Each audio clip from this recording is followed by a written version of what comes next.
রাষ্ট্র কোন দিকে যাচ্ছে।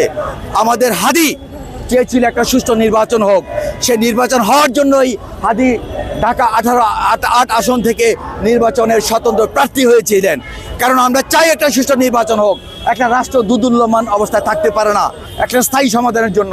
কিন্তু দেখা গেছে কি, আমাদের হাদি যখন তার পক্ষের সাধারণ জনগণের জনমতের জন্য প্রচার প্রচারণা ছিল, সেই অবস্থায় তাকে দিনে দুপুর বেলা গুলি করে হত্যা করা হয়েছে। তার মানে কি, একজন সাধারণ হাদি যদি এই বাংলাদেশের প্রচার করতে গিয়ে, নির্বাচনে স্বতন্ত্র প্রার্থী প্রচার করতে গিয়ে সে যদি এখানে হত্যা হতে পারে, তাহলে এই দেশের সাধারণ যারা জনগণের পক্ষের মুখপত্র, যারা জনগণের পক্ষে কথা বলে, সত্যনের কথা বলে, যারা আগামী দিনের সূর্য সন্তান, সেই মানুষগুলিকে হত্যা করা হবে। তার মানে দলীয় যারা এখানে প্রার্থী আছে তাদেরকে হত্যা করবে না, কারণ তারা ভারতের দেবদাস।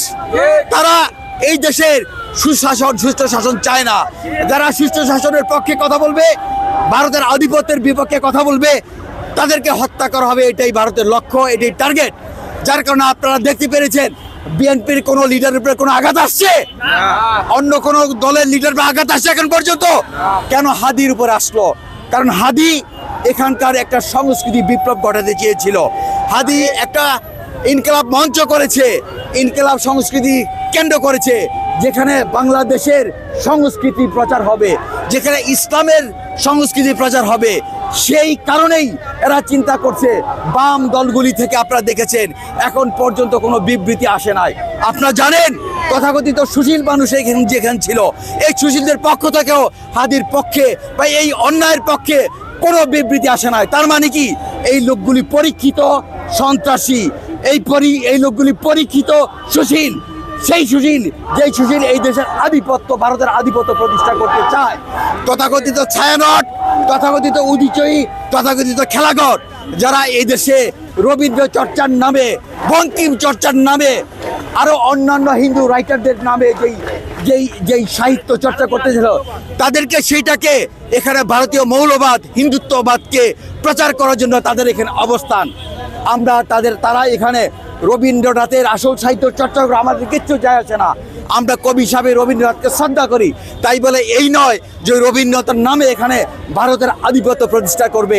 এটা এই দেশের 18 কোটি মুসলিম জনতা এটা মেনে নিতে পারে না, কোনো সচেতন সমাজ এটা মেনে নিতে পারে না। আপনারা জানেন এখন পর্যন্ত বাংলাদেশের অবস্থা, বাংলাদেশের প্রতিটি ক্ষেত্রেই আমরা আমাদের উন্নয়নের ক্ষেত্রে, আমাদের সংস্কৃতি চর্চার ক্ষেত্রে, আমাদের চিকিৎসা বলেন, অন্যান্য ক্ষেত্রে, প্রত্যেকটা ক্ষেত্রে ভারতের আধিপত্য বিরাজমান।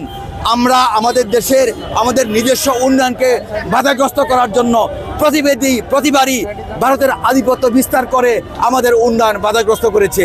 তার প্রমাণ হচ্ছে এই 14 বছর হাসিনা তিনটি নির্বাচন দিয়েছে, প্রত্যেকটা নির্বাচনই অবৈধ ছিল, প্রত্যেকটা নির্বাচনই সাজানো নাটক ছিল।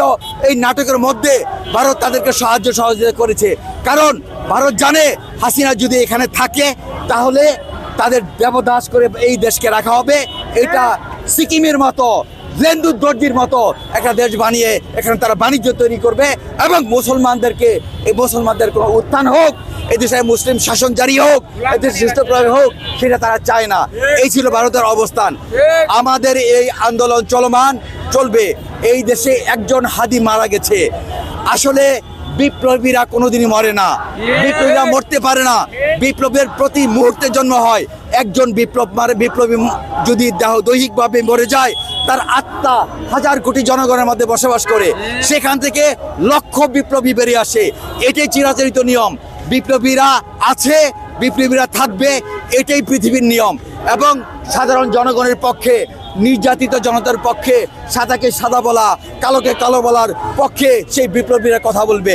আগামী দিনে বাংলাদেশে এরকম আরও অনেক মানুষকে হত্যা করার তাদের পরিকল্পনা আছে, যাতে আমাদের আর একটা বিপ্লবী, একটা সাধারণ প্রাণ কোনোভাবে আওয়ামী লীগের চক্র, তথাকথিত ভারতীয় আধিপত্য এবং অন্য কোনো দুর্বৃত্তিরা যেন আমাদেরকে হত্যা করতে না পারে।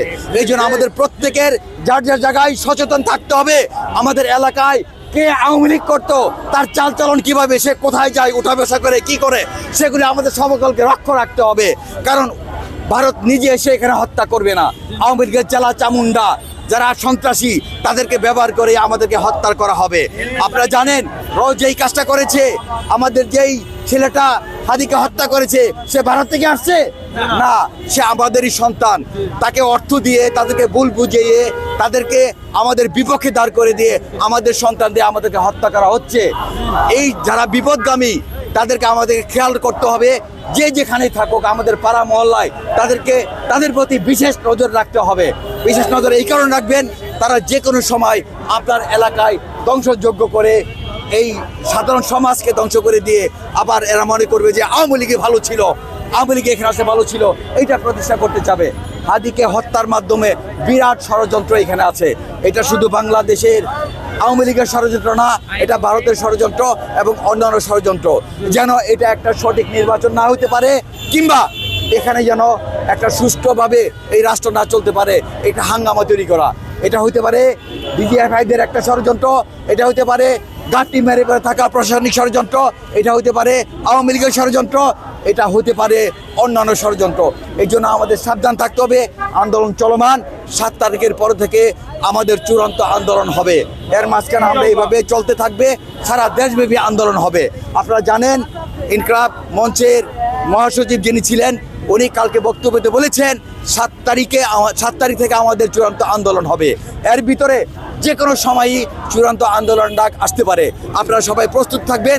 প্রয়োজনে এই 7 তারিখের পর থেকে কিংবা কালকে থেকে যে কোনো দিন থেকে সারা দেশে চূড়ান্ত আন্দোলন এবং হরতালের ডাক আসতে পারে। এটাই ছিল আমাদের চূড়ান্ত সিদ্ধান্ত। এইভাবে আন্দোলন চলতে থাকবে। ধন্যবাদ। ইনকলাব।